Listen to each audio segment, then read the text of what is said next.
Hi అండి. ఎలా ఉన్నారు? ఈరోజు మన రెసిపీ కోడిగుడ్డు ఉల్లగడ్డ కూర. సో, ఈ కూర అనేది సంగటిలోకి చాలా బావుంటుంది. ఇంకా దోసలోకి కూడా చాలా బావుంటుంది. సో, కర్రీకి కావాల్సిన ఇంగ్రీడియెంట్స్ మొత్తం వీడియో కింద మెన్షన్ చేస్తాను. ఒకసారి చెక్ చేయండి.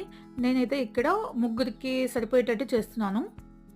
ఈ చలికాలంలో అయితే అండి ఇట్లా వేడి వేడిగా ఏదైనా చేసుకొని తినాలి అనిపిస్తుంది కదా! అదే ఎండాకాలం అనుకోండి ఇంకా చల్లగా ఏదైనా తాగాలి.